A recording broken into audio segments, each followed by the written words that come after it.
What is the true cost of being good in an unkind world? Pause with that question for a moment, not as an abstract thought, but as a living thread woven through your everyday experience. Since childhood, we've been bathed in a gentle rain of advice. Be kind, be patient, be forgiving. Turn the other cheek, give more than you receive, hold fast to selflessness even when it stings. We're taught these virtues are not only admirable but essential, keys to a fulfilling life and a better universe. You carry these teachings like a talisman, reaching instinctively for them in moments of conflict or disappointment. But here's the secret that often hides in plain sight. What if the talisman is not a shield at all, but a bright mark, a signal not of safety, but of vulnerability? For what could be more quietly dangerous than goodness without boundaries? The world does not always respond in kind. Indeed, sometimes it studies us, weighs us, tests us, and if it finds our kindness is unlimited, it exploits.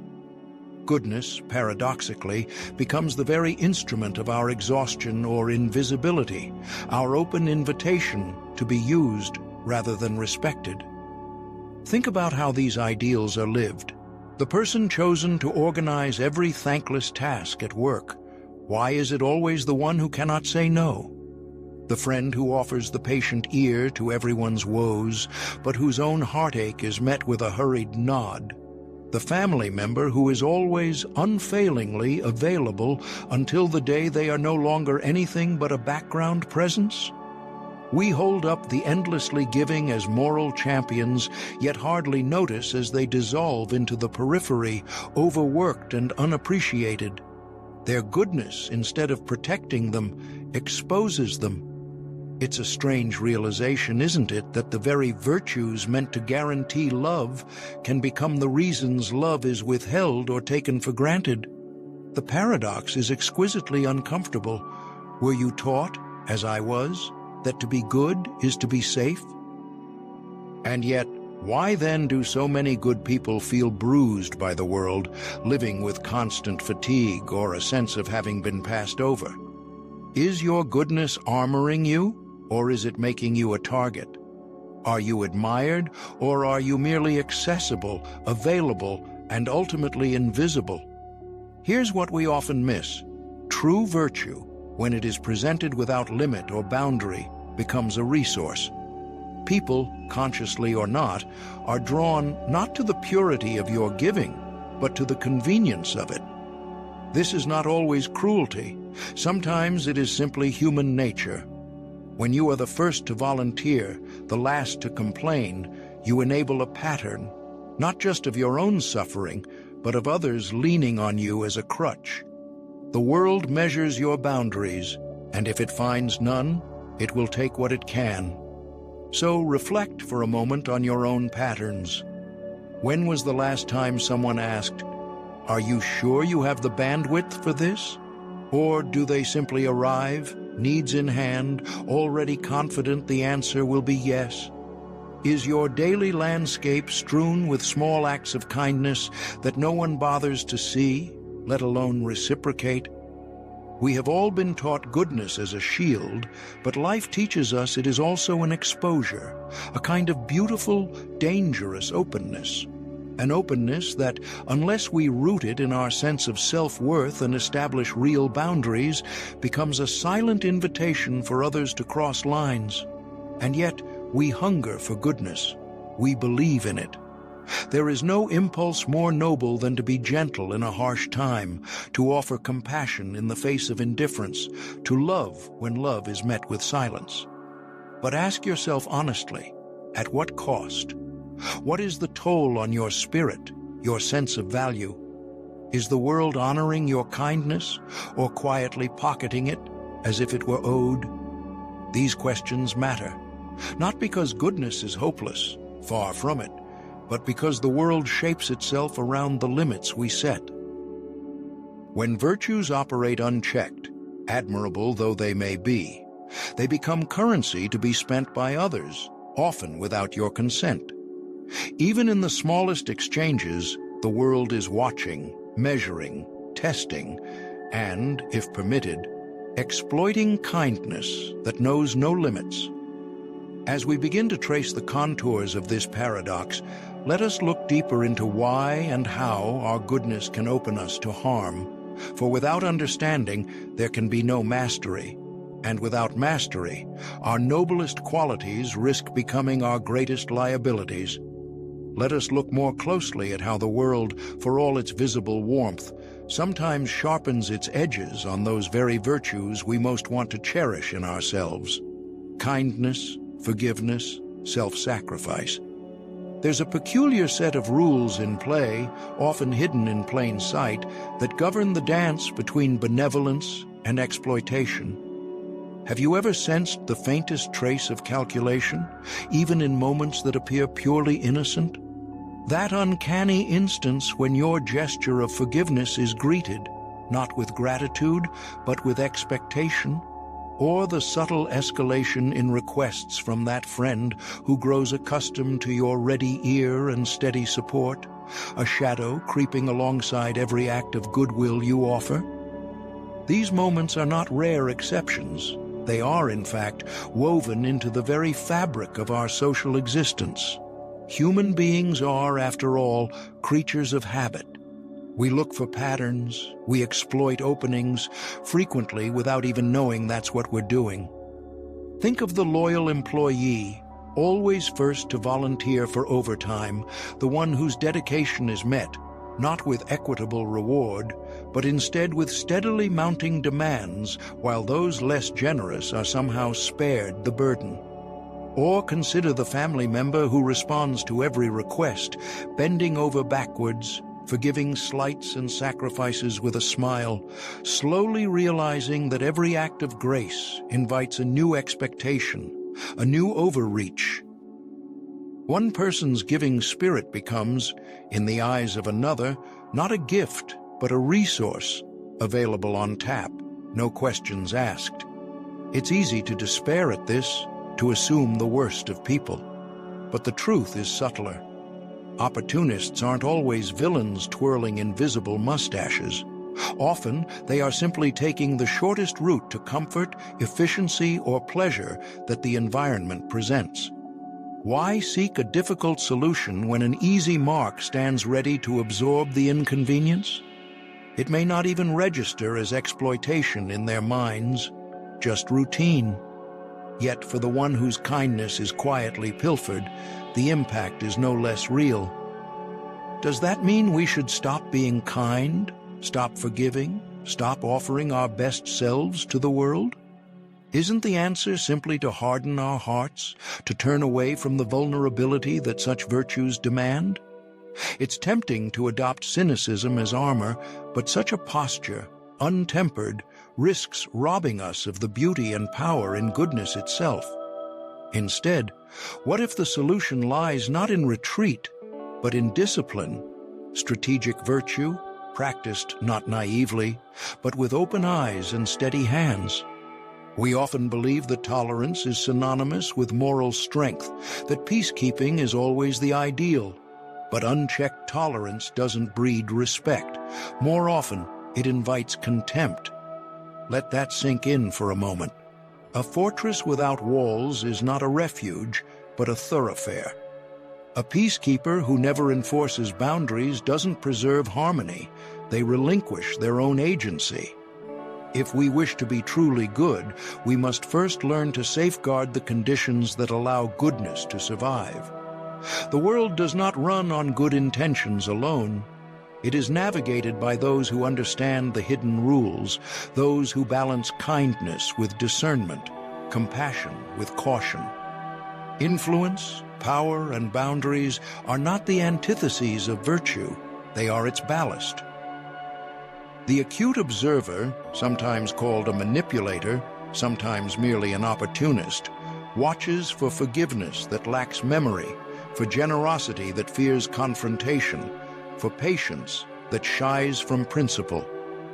They sense when goodness is not chosen, but compelled by guilt, by fear, or the refusal to risk friction. And therein lies the wound.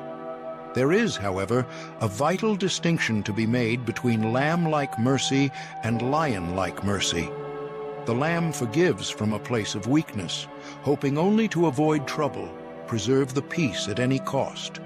The lion, too, forgives, but from a place of strength, clear on when, how, and if that forgiveness shall be extended. The lion knows that mercy, to have any meaning, must be offered by one who can also withhold it.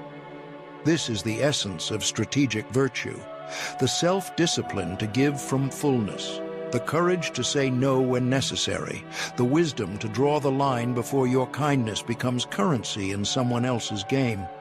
So, how does one build such a fortress around goodness without bricking in the heart altogether? Begin simply. Notice where your yeses come too easily, where your patience is stretched too thin, where you leave situations feeling smaller, not larger. Practice saying no, with honesty, with respect, but with absolute conviction. Let your generosity be conscious, not compulsive. Your forgiveness deliberate, not reflexive. Protect your time and spirit with the same vigilance you would guard a precious inheritance. Boundaries are not barriers to love, but its true keepers. Does this make you less compassionate? Or does it, in fact, allow your compassion to be pure, freely chosen, joyfully given, resilient? Imagine a world in which people gave without being hollowed out, forgave without being trampled, sacrificed without vanishing. That is not just an ideal, it is a discipline, one possible only when we marry our virtues to the practical wisdom of self-respect and self-protection. Is it not every bit as noble to guard one's treasure as it is to share it? To shine your light, not as a warning flare, but as a beacon seen only by those who truly need its warmth? You do not have to be a victim to be good, but let's not shy away from the complexities here. You might ask, if so many people prize goodness, why do we so often see kindness stretched and contorted to its breaking point, sometimes even by those who aren't inherently malicious? That's a troubling question, and one that refuses any easy or tidy answer. In fact, when we peel back the courteous veneer that covers our daily interactions, we observe a darker, more ambiguous human dance at work. We can start with the subtle ways that even well-meaning people, friends, colleagues, family members, can drift into patterns that take advantage of goodness. It's rarely conscious malice. Rather, it's something more insidious, a slow, almost invisible acclimation to benefit. If kindness is a well that never seems to run dry, why would a thirsty traveler look for water anywhere else? If forgiveness is always extended, at what point does it cease to feel like a gift and instead become someone's unspoken right? The benefit of the doubt, a beautiful gesture in theory, transforms, in the wrong hands, into a kind of currency. Manipulators, adept readers of character, learn to smell out this inexhaustible patience and shape their demands accordingly. Little by little they nudge boundaries, knowing that forgiveness will be waiting on the other side. And why does society collectively amplify and reward this cycle? Look around. The narratives we cherish often showcase the endlessly forgiving hero, the saint who always absorbs the blow. It is harmony we crave, a world without rupture. We quiet dissent with moral fables. Turn the other cheek. Kill them with kindness. Don't stoop to their level. There's an unspoken promise in these mantras that unending mercy will pacify conflict, will stitch together communities, will, perhaps, redeem even the remorseless. But consider, what does this promise cost the individual who gives and gives and gives? Let's consider history's more dramatic stage. Empires, vast and powerful, sometimes fell not from the sword of a worthy adversary, but from a failure within. The Roman practice of clemency in its final centuries became, at times, a fatal flaw, Mercy shown to traitors and rivals was interpreted as weakness, emboldening usurpers and seeding further disloyalty. Too often, misplaced mercy signaled the end was near. The gates left unguarded, the enemy allowed to feast on grace, until even the most robust edifice collapsed from within. In families, similar dramas play out from one generation to the next. Picture the gentle parent, always ready with a second, third, 10th chance for the wayward child, or the partner whose inexhaustible forgiveness becomes the silent permission slip for repeated thoughtlessness or cruelty. Here, unchecked tolerance doesn't prevent abuse. It can, in fact, fertilize the soil in which it grows. Is it possible, then, that goodness, left naive or unguarded, accomplishes not just nothing, but something actively harmful? When virtue refuses to discriminate, when it is freely available with no insight or discernment, it can become a fertile breeding ground for all manner of exploitation. Think of the old, battered lock left hanging on a gate that swings freely in the wind. How much protection does it offer? How long until opportunists begin to notice and make regular use of this invisible pass? I want to press a little harder on a comfortable myth here, that endless mercy or boundless forgiveness is the gold standard of virtue. Does virtue really demand we erase every bruise from our memory, absorb every insult, extend a kind welcome, even to those who would harm us again and again? Is there not a difference between the power to forgive selectively and with intent and the habit of default acquiescence? If no transgression is held to account, do we not unwittingly send a dangerous signal that there is, in truth, no standard at all? The psychological cost of this model weighs heavy, especially on those whose natures are inclined toward care and harmony. The manipulator's greatest tools are not always cruelty or threats. Far subtler and far more devastating is the gentle art of weaponizing guilt. If you were truly kind, you wouldn't hurt my feelings. If you really cared, you'd be there for me, always. Thus, the kind person finds themselves tangled not just in external demands, but in an internal storm of self-doubt and shame. It takes considerable bravery, a kind of courage seldom celebrated in moral tales, to maintain one's boundaries, to say enough, and to believe that doing so is not a moral failing.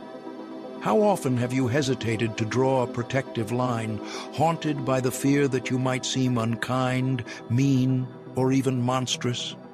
But perhaps it's time to consider a new approach, one which sees mercy not as an infinitely renewable resource, but as something rare and powerful, precious because it is given with discernment. Forgiveness must sometimes be earned, not expected. Kindness can be strategic rather than reflexive. What would it look like to offer support in a measured, thoughtful way, reserving true generosity for those who value and honor it in return? Imagine your time, your energy, your peace of mind as sacred, to be spent wisely for causes and people who foster your flourishing in turn. This isn't a call for cynicism. It's a call for clarity, for the kind of strength that sometimes says no with unshakable conviction, precisely because it loves too deeply to allow good-heartedness to become a feast for the ungrateful. If you've ever felt the ache of being emptied out, worn thin by the ceaseless tide of other people's needs, perhaps you, too, are ready for a vision of goodness that honors both the world and its stewards. Let us now draw the circle closed, because every journey, philosophical or otherwise, invites the walker to pause, look back, and see the path beneath their feet with new eyes. We began with a question as old as human longing. Is goodness, in its purest, most generous form, its own reward, or does unchecked goodness risk becoming the seedbed of its own undoing? Think back for a moment. Remember the first stories and ambitions we carry of what it means to be good, the open hand, the ready trust, the refusal to shut the door on a stranger in need.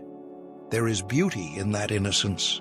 There is promise, too, the intoxicating possibility that kindness, beaming out into the world without suspicion or armor, might return to us transformed, multiplied, might draw forth the best in those around us simply by offering the best of ourselves. But the world has a different curriculum. Maybe you have lived that lesson, as many have, in quiet, uncelebrated moments. The favor, too, quickly given, that became an expectation. The trust extended beyond reason turned into a liability. The silent ledger of sacrifices kept for others, only to realize in cold daylight that the scales had tipped. Your generosity, once your pride, morphing into your anguish. Did you sense it? The subtle erosion of boundaries, the unease of feeling that your goodness, thought to be a force for healing, had become a currency devalued, a resource exploited, your spirit left tender and raw. It is here some falter.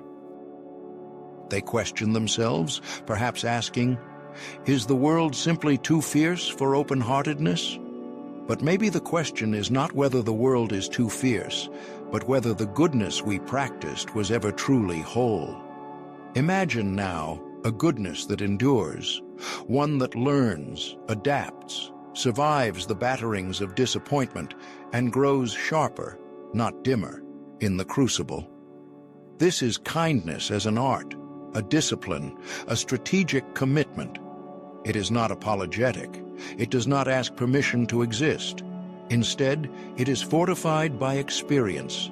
It loves, but also discerns. It opens its hands, yet does not empty its pockets for every plea. It feels the tug of suffering, but weighs mercy against wisdom, compassion against self-respect, until a balance emerges that does not diminish the giver.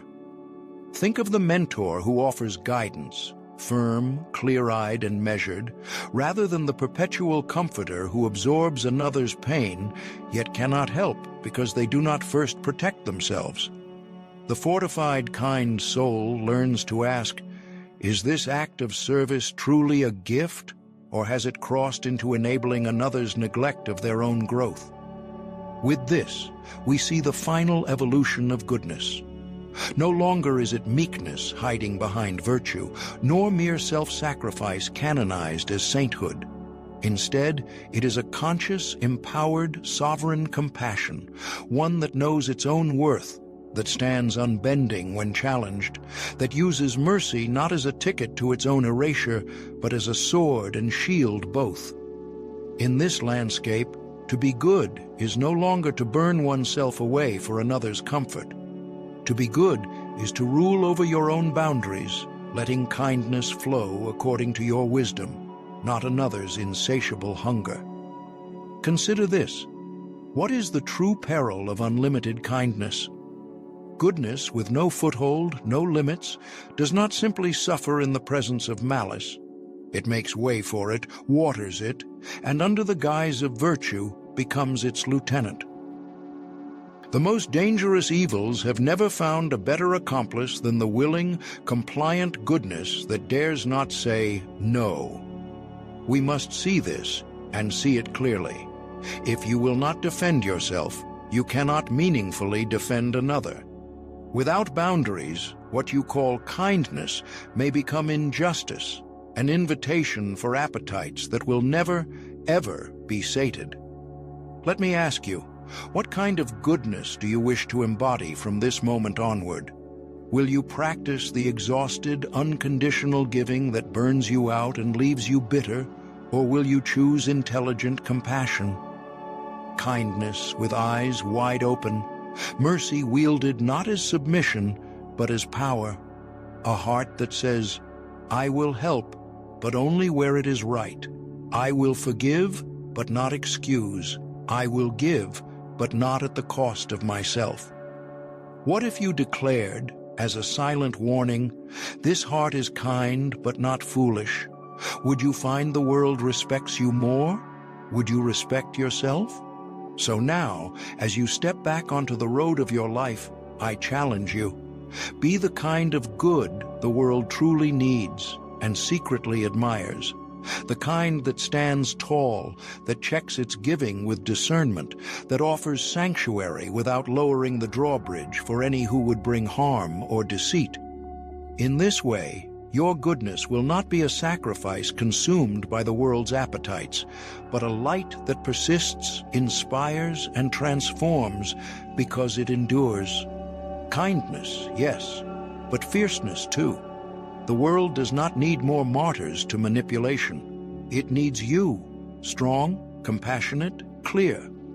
Let your kindness be intelligent, a force that cannot be bent to the will of harm, but stands guard, gentle, vigilant, and unafraid.